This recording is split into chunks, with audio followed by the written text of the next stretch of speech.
Hey guys, welcome back to our channel. ఈరోజు వీడియోలో రవ్వ లడ్డూని ఈజీగా ఎలా ప్రిపేర్ చేయాలో చూసాను. ఫస్ట్ ఇక్కడ నేను 3 టేబుల్ స్పూన్ నెయ్యిని అయితే వేసుకున్నాను.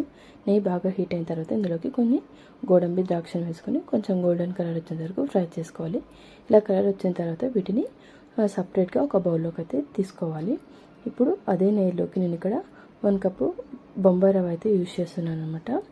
మనం రవ్వని ఎంత బాగా వేయించుకుంటే రవ్వ లడ్డూలు అనేవి అంత పర్ఫెక్ట్గా వస్తాయి అనమాట. మనం రవ్వని ఎప్పుడు లో ఫ్లేమ్లో పెట్టి వేయించుకోవాలన్నమాట.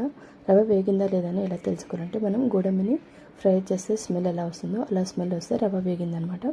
ఇప్పుడు రవ్వ వేగిన తర్వాత రవ్వని సైడ్కి ఒక ప్లేట్లోకి అయితే తీసుకోవాలి. నేను ఇప్పుడు రవ్వని సైడ్ తీసిన తర్వాత అదే కడాయిలో నేను ఇక్కడ షుగర్లోకి నేను 1/2 కప్ కంటే కొంచెం తక్కువ షుగర్ని అయితే యాడ్ చేసుకున్నాను. స్వీట్ ఎక్కువ తినేవారు ఇంకొంచెం షుగర్ని యాడ్ చేసుకోండి. ఇప్పుడు ఇందులోకి 100 ml వాటర్ని యాడ్ చేసుకుని షుగర్ని బాగా కరిగించుకోవాలన్నమాట. షుగర్ కొంచెం పాకం వచ్చేంత వరకు మరిగించుకోండి. ఇక్కడ నేను చూపిస్తున్నాను కదా, ఇలా పాకం వస్తే చాలన్నమాట. ఇప్పుడు స్టవ్ ఆఫ్ చేసి మనం ముందుగా వేయించి పెట్టుకున్న రవ్వనైతే ఇందులోకి వేసి బాగా కలుపుకోవాలన్నమాట.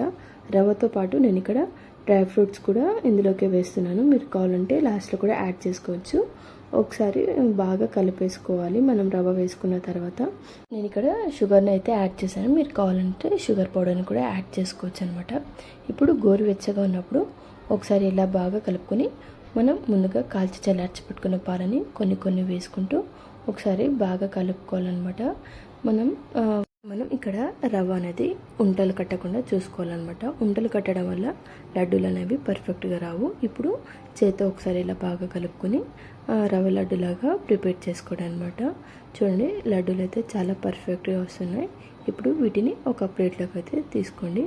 మీరు కూడా ఒకసారి ట్రై చేయండి, ఎలా వచ్చిందో కామెంట్ చేయండి. టేస్ట్ కూడా చాలా బాగుంటుందన్నమాట. ఈ రవ్వ లడ్డూలని మనం ఒక 15 days వరకు స్టోర్ చేయొచ్చు అనమాట. ఫైనలీ రవ్వ లడ్డూలు అయితే రెడీ అయిపోయినాయి. ఇలా ఒకసారి ట్రై చేయండి. రవ్వ లడ్డూలు గట్టిగా కాకుండా చాలా స్మూత్గా సాఫ్ట్గా వస్తాయి అనమాట. టేస్ట్ కూడా చాలా బాగుంటుంది. నచ్చినట్లయితే లైక్ చేయండి, షేర్ చేయండి. ఇంకా మన ఛానల్ని ఎవరైనా సబ్స్క్రైబ్ చేసుకోకపోతే వెళ్ళి సబ్స్క్రైబ్ చేసుకోండి. Thank you for watching.